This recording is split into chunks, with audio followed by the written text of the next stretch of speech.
ரமலான் மாதம் ஆரம்பிச்சிருச்சு. இஸ்லாமியர்கள் நோன்பு வைக்க ஆரம்பிச்சிட்டாங்க. ஆனால் அப்படியே பேரலல் யூனிவர்ஸில் என்ன நடக்குது அப்படின்னு சொல்லி கேட்டிங்கன்னா, பல்வேறு விதவிதமான வகையான உணவுப் பொருட்கள். இதுவரைக்கும் அந்த மாதிரியான வார்த்தையெல்லாம் நான் கேட்டதே கிடையாது. பொட்டேட்டோ குஃப் கேள்விப்பட்டிருக்கியாலே? அந்த மாதிரியான உணவுப் பொருட்கள் எல்லாமே இன்ஸ்டாகிராம்லையும் ஆன்லைன்லையும் சுற்றிட்டு வருது.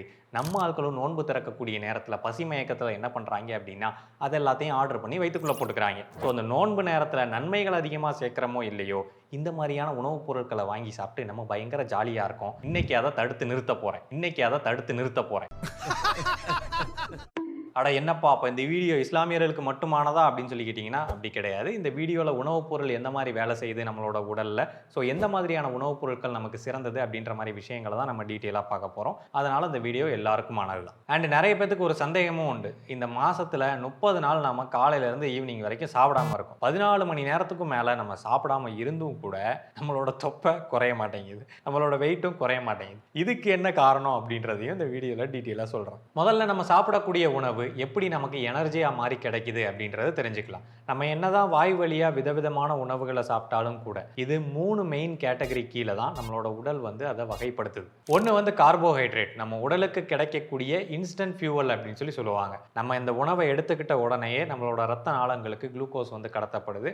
அப்போ உடனடியாக நம்மளோட உடலுக்கு வந்து எனர்ஜி வந்து கிடைக்குது. ரெண்டாவது புரோட்டீன், நம்ம உடலோட பில்டிங் பிளாக்ஸ் அப்படின்னு சொல்லி சொல்லலாம். நம்ம உடலில் எங்கெங்கெல்லாம் வந்து மசிலை பில்ட் பண்ணணுமோ, எங்கெங்கெல்லாம் நம்மளோட உடல் வந்து டேமேஜ் ஆகுதோ, அதாவது ரிப்பேர் தேவைப்படுதோ, அந்த மாதிரி இடங்களுக்கு இந்த புரோட்டீன் தான் வந்து முக்கியமான பங்களிக்குது. அடுத்தது ஃபேட், இதுதான் நம்ம உடல்ல லாங் டேர்மா ஸ்டோர் பண்ணி வைக்கக்கூடிய ஒரு எனர்ஜி சோர்ஸ் அப்படின்னு சொல்லி சொல்லலாம். ஆனா எனர்ஜியை தாண்டி உடல்ல நிறைய இடங்களுக்கு இந்த ஃபேட் அப்படின்றது ஒரு முக்கியத்துவம் வாய்ந்த ஒண்ணா இருக்கு. எப்படி நோன்பப்போம் ஆரோக்கியமற்ற உணவுகள் உடலுக்கு கெட்டதோ, அதே மாதிரி வேலையில போரான இங்கிலீஷ் கம்யூனிகேஷன் ரொம்பவே கெட்டது. உங்களோட இங்கிலீஷ் தெளிவா இல்லை அப்படின்ற பட்சத்தில் உங்களோட திறமைக்கு ஏற்ற சம்பளத்தை நெகோஷியேட் பண்ணி வாங்க முடியாது. அப்படிப்பட்ட இங்கிலீஷை சரியான முறையில் சொல்லித்தராங்க நம்மளோட ஸ்பான்சர் சூப்பர்னோவா ஏஐ. நான் ஏன் இந்த கோர்ஸை ரெக்கமெண்ட் பண்ணுறேன் அப்படின்னா, இன்னைக்கு சில கோர்சஸ் ஸ்போக்கன் இங்கிலீஷ் அப்படின்ற பேரில் வாட்ஸ்அப் வீடியோஸு இல்லை பிடிஎஃப் ஃபைல்ஸு யூடியூப் வீடியோஸு அந்த மாதிரி விஷயங்களை அனுப்பி பேசிவ் லேர்னிங்கில் ஃபோக்கஸ் பண்ணுறாங்க. இங்கிலீஷை எஃபெக்டிவாக கற்றுக்கணும் அப்படின்னா நீங்கள் டெய்லியும் பேசி ப்ராக்டிஸ் பண்ணணும். ஜஸ்ட் புக்ஸு வீடியோஸ் இது மூலமாக மட்டுமே கற்றுக்க முடியாது. ஒரு டீச்சர் உங்கள் கூடவே இருந்து சொல்லி கொடுக்கணும். ஸோ அப்படிப்பட்ட வேலையை தான் இப்போ நீங்கள் பார்க்க போகிறீங்க. I want speaking good English, then only salary appraisal I get. I need to improve my English speaking skills to get a better salary appraisal.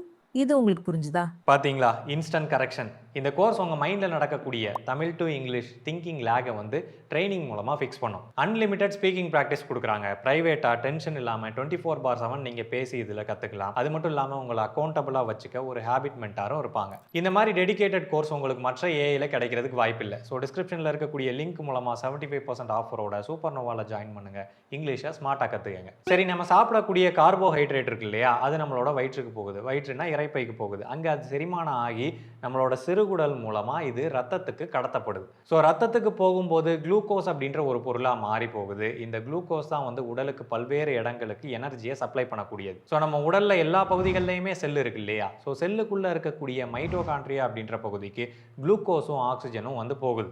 அங்கே இது ரெண்டும் சேர்ந்து ஆக்சிடேஷன் அடையுது, இல்லை செல் ரெஸ்பிரேஷன் அப்படின்னு நம்ம குறிப்பிடலாம். ஸோ இந்த ஆக்சிடேஷன் அடையும் போது அது ஏடிபி அப்படின்ற ஒன்றை ஃபார்ம் பண்ணுது. அதாவது அடினோசைன் ட்ரைபாஸ்பேட் அப்படின்னு சொல்லக்கூடிய ஒன்று. இந்த ஏடிபி அப்படின்றது ஒரு ஸ்ப்ரிங்கை இழுத்து பிடிச்ச மாதிரி ஒரு டென்ஷன்ல இருக்கும். எப்போ நமக்கு எனர்ஜி தேவையோ, நம்ம கையை அசைக்கும் போது, பேசும்போது, இல்லை நம்ம உடல்ல ஒரு உறுப்பு இயங்கும் போது எனர்ஜி தேவைப்படுற இடங்கள்ல இந்த ஏடிபி அப்படின்றது ஹைட்ராலிசிஸ் மூலமா ஒரு ரியாக்ஷனுக்கு உள்ளாக்கப்பட்டு அந்த ஸ்ப்ரிங் வந்து சடனாக ரிலீஸ் ஆகுது. அங்கதான் எனர்ஜி அப்படின்ற ஒன்று உருவாகுது. அதுதான் நம்மளோட உடல் இயங்குறதுக்கு ஹெல்ப் பண்ணுது. நம்ம சாப்பிடக்கூடிய சோறு எப்படி செல்லு வரைக்கும் போய் எனர்ஜியா மாறுது அப்படின்றது தெரிஞ்சு போச்சு. ஆனா இது நம்ம அளவா சாப்பிட்டோம் அப்படின்னா ரத்தத்துக்கு அளவான முறையில் குளுக்கோஸ் போகும். திரும்ப அந்த குளுக்கோஸ் செல்லுக்குள்ள அளவான முறையில் போகும். ஆனால் நம்ம அதிகப்படியாக சாப்பிட்றோம் அப்படின்ற பட்சத்தில் நம்மளோட ரத்தத்துக்கு அதிகப்படியான குளுக்கோஸ் போகும். அப்போ அந்த அதிகப்படியான குளுக்கோஸை ரத்தத்திலிருந்து ரிமூவ் பண்ணுறதுக்காக நம்மளோட கணையம் அப்படின்றது இன்சுலின் அப்படின்ற ஹார்மோனை சுரக்கும். ஸோ இந்த இன்சுலின் சிக்னல் வந்த உடனே ரத்தத்தில் இருக்கக்கூடிய குளுக்கோஸை கல்லீரல் வந்து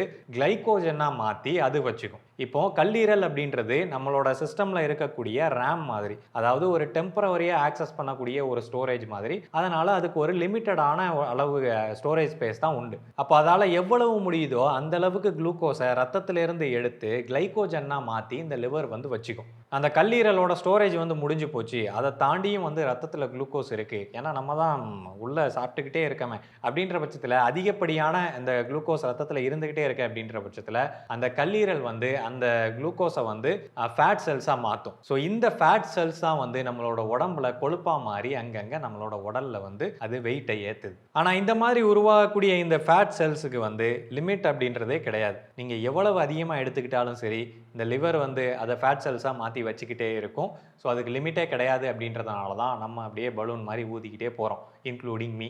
சரி, சாப்பிட்டா தானே குளுக்கோஸ் ஏறுது, அது மூலமாக ஃபேட் செல்ஸ் ஏறுது, அப்போ சாப்பிடாமலே இருந்துட்டா நம்மளோட உடம்பு வந்து மொத்த கொழுப்பையும் கரைச்சிருமா அப்படின்னு சொல்லி கேட்டிங்கன்னா, டெக்னிக்கலி அது ஆமாம், அந்த மாதிரி தான் நடக்கும். ஆனால் அதில் ஒரு சில காம்ப்ளிகேஷன்ஸ் இருக்குது. என்ன அப்படின்னா, இப்போ வந்து நம்ம லிவர் சொன்னேன் இல்லையா, லிவரில் வந்து கொஞ்சம் குளுக்கோஸ் வந்து கிளைகோஜனாக மாறி இருக்கும். அப்போது நம்ம சடனாக சாப்பிடாம நிறுத்துகிறோம், இல்லை ரொம்ப நேரம் வந்து சாப்பிடாம இருக்கோம் அப்படின்ற பட்சத்தில் இந்த லிவரில் இருக்கக்கூடிய கிளைகோஜன் வந்து மறுபடியும் குளுக்கோஸாக மாற்றப்பட்டு ரத்தத்துக்கு எனர்ஜியாக கிடச்சிக்கிட்டு இருக்கும். அப்போ நம்ம சாப்பாடை நிறுத்தின உடனேயே இமீடியட்டாக நம்மளோட கொழுப்புல இருந்து எனர்ஜியை வந்து அது எடுக்காது. இந்த லிவரில் உள்ள எனர்ஜி, அதான் கல்லீரலில் உள்ள எனர்ஜியை தான் வந்து முதல்ல எடுக்கும். ஒரு 7 மணி நேரம் 8 மணி நேரம் கழிஞ்சதுக்கு அப்புறமா தான் கல்லீரலில் அந்த இருக்கக்கூடிய கிளைகோஜன் காலியாக போகுது அப்படின்ற பட்சத்தில் ஸோ அதுக்கப்புறமா தான் அது ஃபேட் செல்ஸை வந்து நம்மளோட ரத்தத்துக்கு அனுப்பும். நம்ம உடம்பு ஹெல்த்தியாக இருக்குது அப்படின்ற பட்சத்தில் இந்த மாதிரி விஷயங்கள் எல்லாம் ஆர்டராக நடக்கும். ஃபேட் செல்லும் வந்து எனர்ஜிக்காக பயன்படுத்தப்படும். அதே இது நம்ம அதிகப்படியான கலோரியை தொடர்ந்து எடுத்துக்கிட்டே இருக்கோம், இல்லை அதிகப்படியான சுகர் கண்டென்ட் இருக்கக்கூடிய உணவுகளையே நம்ம சாப்பிட்டுட்டு இருக்கோம் அப்படின்ற பட்சத்தில் நம்மளோட உடல் வந்து இன்சுலின் ரெசிஸ்டன்ஸாக மாறிடும். அதிகப்படியான இன்சுலின் வந்து நமக்கு சுரந்துக்கிட்டே இருக்கும். அப்போ அதிகமான இன்சுலின் சுரக்கிறதுனால லிவரில் இருக்கக்கூடிய கிளைகோஜனையோ இல்லை ஃபேட் செல்ஸையோ வந்து அதிகப்படியாக உடல் வந்து பயன்படுத்த முடியாது. இதனால் வேறு விதமான பிரச்சனைகள் ஏற்படும். அதனால தான் வெயிட் லாஸுக்காக இமீடியட்டாக சாப்பாடை கட் பண்ணக்கூடாது அப்படின்னு சொல்லி சொல்கிறாங்க. உடனே நீங்கள் கேட்கலாம், அப்போ நோன்புன்னு நம்ம வைக்கும்போது 14 மணி நேரம் நம்ம சாப்பிடாம இருக்குமே, அப்போ எதுவும் பிரச்சனை ஆகாதா அப்படின்னு சொல்லிட்டு அந்த 14 மணி நேரம் சாப்பிடாம இருந்தாலும் கூட அதுக்கப்புறமா நம்ம சாப்பிட ஆரம்பிக்கிறோம். அண்ட் அது மட்டும் இல்லாமல் முதல் நோன்பு நம்ம வைக்கும்போது நம்மளால் ரொம்ப முடியாது, டயர்டாக இருக்கும், நம்மளோட உடல் வந்து அந்த எனர்ஜியை யூஸ் பண்ணுறதுக்கு திணறும். அதே 2வது 3வது நோன்பில் வந்து பார்த்தீங்க அப்படின்னா உடல் அதுக்கு பழகிரும், ஆட்டோமேட்டிக்காக அந்த எனர்ஜியை பயன்படுத்த பழக ஆரம்பிச்சிடும். அண்ட் இவ்வளோ நேரம் சொன்னதெல்லாம் மாயமோ மந்திரமோ கிடையாது. 11ஆம் ஜுவாலஜி புக்கில் பார்த்தீங்கன்னா சாப்டர் 5 and 11 படித்து பார்த்தீங்கன்னா உங்களுக்கே புரியும். மறுபடியும் ஸ்கூல் புக்கா அப்படின்னு சொல்லி கேட்பீங்க. இப்போ படிக்காமல் விட்டது தான் இப்போ ஜுவாலஜி மிஸ்லாம் கண்ணு முன்னாடி வந்துட்டு போகிறாங்க. அடுத்து ஒரு முக்கியமான விஷயத்தை பற்றி தெரிஞ்சுக்கணும், அதுதான் கேலரி அப்படின்றது. அதாவது ஒரு கேலரி அப்படின்றதுக்கு அர்த்தம் என்னன்னு சொல்லி கேட்டிங்கன்னா, 1 கிலோகிராம் ஆஃப் வாட்டரில் 1 டிகிரி செல்சியஸை அதிகப்படுத்துறதுக்கு தேவைப்படக்கூடிய எனர்ஜியை தான் ஒரு கேலரி அப்படின்னு சொல்லி குறிப்பிடுறாங்க. இது நம்ம உடல் பயன்படுத்தக்கூடிய எனர்ஜிக்கான அலகு தான் வந்து இந்த கேலரி அப்படின்றது. இந்த மாதிரி பேக்கெட் ஐட்டம்லலாம் KCAL அப்படின்னு சொல்லி போட்டிருப்பாங்க, அதுதான் கேலரிஸ். கிலோ கேலரியை தான் வந்து 1 கிலோ கேலரியை தான் அவங்க வந்து கேலரிஸ் அப்படின்னு சொல்லி மென்ஷன் பண்ணுறாங்க. சராசரியாக ஒரு நாளைக்கு ஒரு மனிதனுக்கு தேவைப்படக்கூடிய கேலரிஸ் எவ்வளோ அப்படின்னு சொல்லி கேட்டிங்கன்னா, ஆணுக்கு வந்து 2500லேருந்து 3000 கேலரிஸ் வந்து தேவைப்படும், பெண்ணுக்கு வந்து 2000லேருந்து 2500 வந்து தேவைப்படும். இது அவங்க எந்த மாதிரியான வேலைகள் செய்கிறாங்க ஒரு நாளில் அப்படின்றத பொறுத்தது. ICMRோட டயட்டரி கைட்லைன்ஸ் படி இந்த கேலரிஸில் வந்து 45% to 55% வந்து கார்போஹைட்ரேட்ஸ் நீங்கள் எடுத்துக்கணும், 10% to 15% வந்து ப்ரோட்டீன்ஸ் எடுத்துக்கணும், ஃபேட்ஸ் பார்த்தீங்க அப்படின்னா 20% to 30% எடுத்துக்கணும்.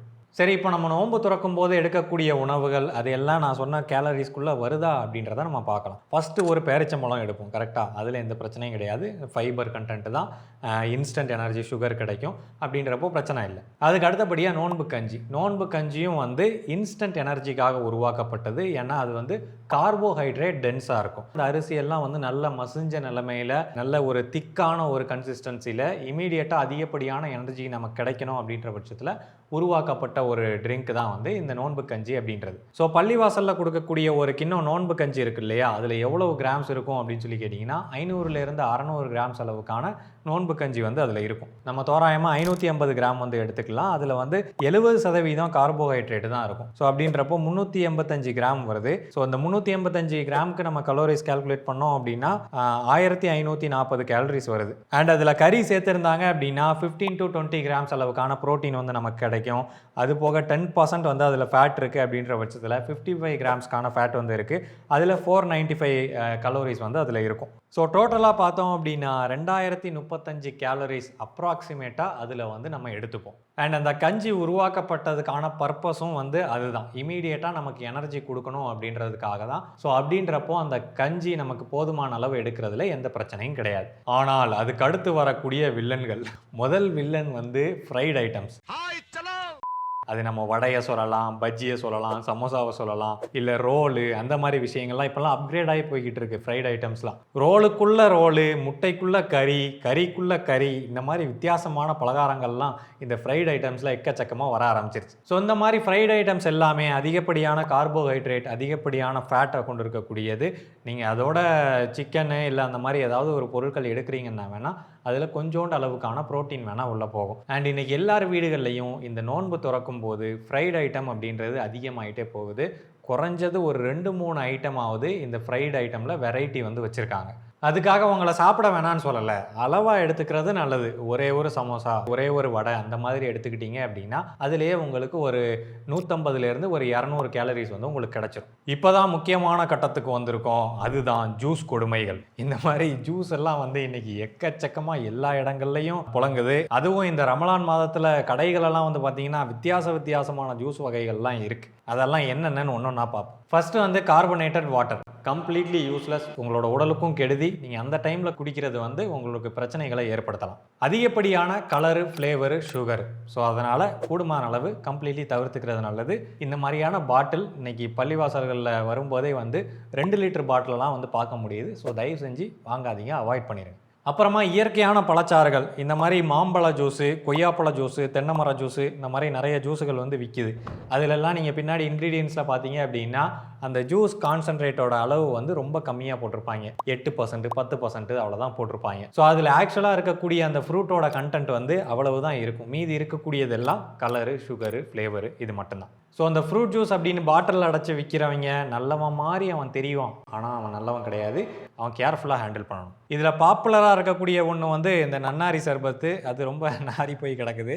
என்னென்னா இப்போ வரக்கூடியதில் எதுலேயுமே நன்னாரி எக்ஸ்ட்ராக்ட் கிடைக்கிறதே இல்லை. இந்த ஒன்றில் மட்டும் நன்னாரி ரூட் எக்ஸ்ட்ராக்ட் அப்படின்றத மென்ஷன் பண்ணியிருக்காங்க. அதுவும் எவ்வளோ பர்சன்டேஜ் அப்படின்றதெல்லாம் போடல. பட் இதில் மெயின் இன்க்ரீடியன்ட் வந்து சுகர் தான். ஸோ அதிகப்படியான சுகரு, அதில் கொஞ்சோண்டு எக்ஸ்ட்ராக்ட் சேர்த்து இந்த மாதிரியான சிறப்பை வந்து கொடுக்குறாங்க. இதை நீங்கள் கலக்கி தண்ணியில் கலக்கி எலுமிச்சம்பழம் போட்டு குடித்தாலும் கூட அதில் சுகர் கண்டென்ட் தான் அதிகமாக இருக்கும். அடுத்தபடியாக இந்த ஸ்குவாஷ், அதாவது ஃப்ரூட் ஸ்குவாஷ் அப்படின்னு சொல்லி புதுசாக பேர் வச்சுருக்காங்க. என்னென்னா அந்த ஃப்ரூட்டோட கான்சன்ட்ரேட்டை கொஞ்சோண்டு போட்டுட்டு மீதி எல்லாம் சுகரை ஊற்றி, தண்ணியை ஊற்றி, சிட்ரிக் ஆசிடை ஊற்றிட்டோம் அப்படின்னா அது வந்து ஃப்ரெஷ்ஷான ஃப்ரூட் ஜூஸாக மாறிடும். ஆனால் இதில் சிந்தட்டிக் கலர்ஸு, ஃப்ளேவர்ஸு, ப்ரிசர்வேட்டிவ்ஸு இது எல்லாமே சேரும். இவனாவது எவ்வளோ பர்சன்டேஜ்னு சொல்லி போட்டிருக்கான் அந்த ஃப்ரூட்டு கண்டென்ட் சேர்றது எவ்வளோன்னு சொல்லிட்டு. ஆனால் இவன் எதுவுமே மென்ஷன் பண்ணல. ஆனால் பேரை மட்டும் ஸ்குவாஷ். அண்ட் இது சிங்கம் கம்பெனிலையும் வருது, மற்ற கம்பெனிலையும் வருது. ஸோ வாங்கும்போது இன்க்ரீடியன்ஸை செக் பண்ணி பாருங்கள், உங்களுக்கே புரியும். இந்த சீனி தண்ணி லிஸ்ட்டில் கடைசியாக தான் வந்து சேர்ந்தார் ரூ அப்சா அப்படின்றவர். ஆரம்பத்தில் நீங்கள் இதை பற்றி வீடியோ போடுங்கன்னு சொல்லும்போது எனக்கு புரியலை, யார் இந்த ரூ அப்சா அப்படின்னு சொல்லி தேடி பார்க்கும்போது தான் தெரியுது அதுவும் ஒரு சர்பத்து தான். ஏன் நீங்கள் உள்ளூரில் கிடைக்கக்கூடிய இந்த நன்னாரி சர்பத்தெல்லாம் குடிக்க மாட்டீங்க, வெளியூரில் இருந்தால் உங்களுக்கு ரூ அப்சான்ற பேரில் சர்பத்து வேணும். கேட்டால் அதில் இயற்கையான மூலப்பொருட்கள்லாம் சேருது இல்லை? ஆமாம் சேருது. அதில் 87.5% இயற்கையான மூலப்பொருட்கள் தான், சீனி தான். மற்ற இன்க்ரீடியன்ஸில் ஒரு சில எக்ஸ்ட்ராக்டை வந்து சேர்த்துருக்காங்க. அது என்னன்றதை நான் காட்டுறேன், நீங்கள் பார்த்துங்க. வீட்டில் இந்த புதினா, கொத்தமல்லி இதெல்லாம் சாப்பாட்டில் வந்துச்சு அப்படின்னா அதை தனியாக எடுத்து வைக்கிறது. இங்கே சீனி தண்ணியில் போய் நேச்சுரல் இன்க்ரீடியண்ட்டை தேடுறது. உங்களுக்கு அப்படி இயற்கையான மூலப்பொருட்களை தான் வேணும் அப்படின்னா லெமன் ஜூஸில் இஞ்சி, மிளகு, திப்பிலி இந்த மாதிரி விஷயங்கள்லாம் கொஞ்சம் போட்டு பிழிஞ்சு அதில் சாரை குடிச்சிங்க அப்படின்னா அது உங்களுக்கு உடலுக்கு பெனிஃபிட்டை கொடுக்கும். ஸோ டெக்னிக்கலி பார்த்தோம்னா இங்கே இருக்கக்கூடிய எல்லாமே வந்து சீனி தண்ணி தான். ஸோ நம்ம சீனியை அதிகமாக எடுத்துக்கிட்டோம் அப்படின்னா நமக்கு வந்து கலோரி அதிகமாகவும், அது மட்டும் இல்லாமல் இன்ஸ்டண்ட்டாக நம்மளோட ரத்தத்தில் அதிகப்படியான குளுக்கோஸ் வந்து உள்ளுக்க போகும். அப்படி போகும்போது அதிகப்படியான இன்சுலின் சுரக்கும்.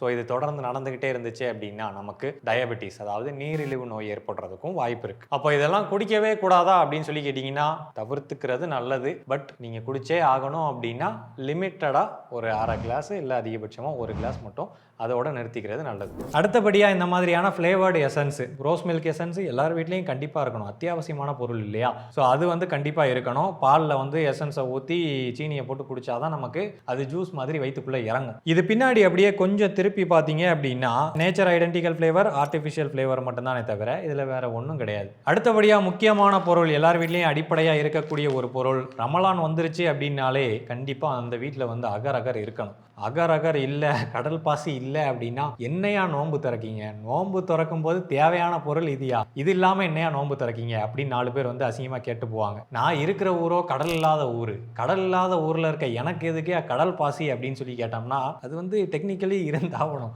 கடல் பாசி அப்படின்றது மேண்டட்டரி, கண்டிப்பாக நீ வந்து வச்சிருக்கணும். சரி, அப்படி இதில் என்னதான்ப்பா இருக்குது அப்படின்னு சொல்லி கேட்டிங்கன்னா, இதில் பயங்கரமான உடலுக்கு சத்தை கொடுக்கக்கூடிய பயங்கரமான பல்வேறு விதமான நியூட்ரிஷனல் ரிச்சான அப்பெல்லாம் ஒன்றும் கிடையாது. இது வெறும் நார், தேங்காய் நார். நம்ம ஊரில் உள்ள தேங்காய் நாரை இவங்க கடலில் போய் பிடிங்கிட்டு வராங்க. என்னென்ன சொல்றியா? அப்படிலாம் இருக்காதுண்ணே. இது ஒரு இயற்கையாக கிடைக்கக்கூடிய ஜெல்லிங் ஏஜென்ட் இல்லை திக்கனிங் ஏஜென்ட் அப்படின்னு சொல்லலாம். ஜெலட்டின் அப்படின்றது மாட்டோட எலும்புல இருந்து தயாரிக்கிறாங்க அப்படின்றது நம்ம எல்லாத்துக்குமே தெரியும். அப்போ அதுக்கு மாற்றா பயன்படுத்தக்கூடிய இயற்கையாக பயன்படுத்தக்கூடிய ஒரு இன்கிரீடியன்ட் தான் இது. இதில் அகாரோஸ் அப்படின்னு சொல்லக்கூடிய லீனியர் பாலிமர் வந்து 70% இருக்கு. நம்ம அந்த பாலிமர் அப்படின்றது பிளாஸ்டிக்கோட கனெக்ட் பண்ணி நிறைய இடங்கள்ல கேள்விப்பட்டிருப்போம். எஸ், அதே மாதிரி ஒன்று தான். ஆனால் இது வந்து நேச்சுரலாக கிடைக்கக்கூடிய பிளாஸ்டிக். ஸோ நேச்சுரலான பாலிமர். அண்ட் இதை பார்த்தீங்க அப்படின்னாலே தெரியும், பிளாஸ்டிக் மாதிரியே குச்சி குச்சியாக இருக்கும். இது ஃபுல்லாகவே ஆக்சுவலாக வந்து பார்த்தீங்கன்னா ஃபைபர்ஸ். 1-2 நேச்சுரலாக கிடைக்கக்கூடிய அந்த ட்ரேஸ் மினரல்ஸும் இருக்கிறதுக்கு வாய்ப்பு இருக்கு. இந்த ஃபைபரோட பெனிஃபிட்டும் மற்ற உணவுகளுக்குலாம் கிடையாது. நம்ம இதோட சேர்க்கக்கூடிய அந்த பால் 3/4 கிலோ சீனிக்கே வந்து இதோட வேலை முடிஞ்சு போச்சு. அது போக நீங்கள் எக்ஸ்ட்ராலாம் எதிர்பார்க்க கூடாது. ஸோ டெக்னிக்கலி இது சிம்பிள் ஃபைபர்ஸ் தானே தவிர ஆஹா ஓகோன்னு சொல்கிற அளவுக்கு ஒன்றும் கிடையாது. அடுத்தபடியாக கஸ்டர்ட் பவுடர், மைதா மாவோ கார்ன்ஃப்ளவர் மாவோ இல்லை சோள மாவோ வந்து கடையில் கிடைக்கும். ஆனால் அதில் வந்து ஃப்ளேவர் இருக்காது இல்லையா? அதனால் கொஞ்சம் ஃப்ளேவரு, ப்ரிசர்வேட்டிவ் இந்த மாதிரி விஷயங்கள் எல்லாத்தையும் ஆட் பண்ணி கொண்டு வர்றது தான் இந்த கஸ்டர்ட் பவுடர். இதில் போட்டிருக்கு பாருங்கள், கார்ன்ஃப்ளவரு, சால்ட்டு, ஃப்ளேவரு, கலர், அவ்வளோதான். ஸோ இவ்வளவு ஐட்டங்களை நம்ம எடுத்துக்கும் போது நம்மளோட கேலரிஸ் வந்து 3000-3500 கிட்ட போயிடும். ஸோ அப்படின்றப்போ நம்ம இங்கேருந்து வெயிட்டை குறைக்கிறது வாய்ப்பே கிடையாது. அடுத்தபடியாக சகர் சாப்பாடு. புரியாதவங்களுக்கு நாங்கள் காலையில் வந்து ஒரு சாப்பாடு சாப்பிடுவோம் ஒரு 4:30 மணிக்கு. அதுதான் வந்து சகர் சாப்பாடு. ஸோ அந்த சாப்பாடு வந்து வீட்டில் என்ன யூஸ்வலாக பண்ணுறோமோ அதுதான். நான் சின்ன வயசுலலாம் வந்து எப்போயாச்சும் தான் வந்து யாராவது சகர் சாப்பாடு வந்து வெளியில் கொடுப்பாங்க, இல்லை பள்ளிவாசலில் வந்து வச்சுருப்பாங்க. ஆனால் இப்போ பார்த்தீங்கன்னா எங்கே பார்த்தாலும் சகர் சாப்பாடு. அண்டு ஒரு சிலர்லாம் ராத்திரி ஃபுல்லாக முழிச்சிருந்து விடிய விடிய ரவுண்ட்ஸ் போய் எங்கே நல்ல சாப்பாடு கிடைக்கும் அப்படின்ற மாதிரி தேடி போய் இந்த சகர சாப்பாடை சாப்பிட்றாங்க. அண்ட் ஹோட்டல்ஸு, ரெஸ்டாரண்ட்ஸ் இவங்கெல்லாம் வந்து இப்போ டிஃபால்ட்டாகவே சகர சாப்பாடை கொடுக்க ஆரம்பிச்சிட்டாங்க. ஸோ இந்த நோன்பு அப்படின்றது நம்மளோட அன்றாட வாழ்க்கையில் நம்ம வந்து அந்த காலையில் இருந்து ஈவினிங் வரைக்கும் சாப்பிடாம இருந்து அந்த வேலைகளையும் செஞ்சுட்டு இரவு வந்து தூங்கி எந்திரிச்சு காலையில் ஒரு சின்னதாக ஒரு சாப்பாடு சாப்பிட்டுட்டு மறுபடியும் சாப்பிடாம இருக்கணும் அப்படின்ற கான்செப்ட் தான். ஆனால் எப்படி ஆயிடுச்சு அப்படின்னா, நோன்பு அப்படின்றதுனால பகலை ராத்திரியாகவும் ராத்திரியை பகலாகவும் மாற்றிட்டாங்க. ராத்திரி ஃபுல்லாக வச்சு வெளுத்து கட்டுறது, சகர் சாப்பாடு போய் நல்லா வயிறு ஃபுல்லாக முட்டை சாப்பிட்டுட்டு பகலில் வந்து வீட்டில் வந்து தூங்கிடுறது. ஸோ அதோட ரிசல்ட் வந்து நம்ம மற்ற நாட்களில் சாப்பிட்றத விட நோன்பு நேரத்தில் நம்ம அதிகமான உணவு எடுத்துக்கிறோம், அதிகமான கலோரிகளை எடுத்துக்கிறோம் அப்படின்றது தான். ஸோ அதனால் தேவையான உணவை அளவாக சாப்பிடுங்க. அது உங்களோட உடலுக்கும் வந்து ஒரு ஹெல்த்தியான ஆப்ஷனாக அமையும். ஸோ அந்த விஷயங்கள்லாம் நோன்பு வைக்கிறவங்க இல்லை இஸ்லாமியர்களுக்கு மட்டும் அப்படின்றதெல்லாம் கிடையாது. இது எல்லாருக்கும் தான். நம்ம காலையிலேருந்து ஈவினிங் வரைக்கும் சாப்பிடும்போது கூட, மற்ற நாட்களில் சாப்பிடும்போது கூட இந்த கலோரிகளை நம்ம சரியாக பார்த்து சாப்பிட்டோம் அப்படின்னா நம்மளோட உடலுக்கு ஆரோக்கியமாக இருக்கும். இவ்வளோதான் அந்த வீடியோ. அந்த வீடியோ உங்களுக்கு பிடிச்சிருக்கும், புரிஞ்சிருக்கும் அப்படின்னு சொல்லி நம்புகிறேன். பையிங் ஃபேக்ட் சேனலுக்கு சப்ஸ்கிரைப் பண்ணுங்கள். நன்றி.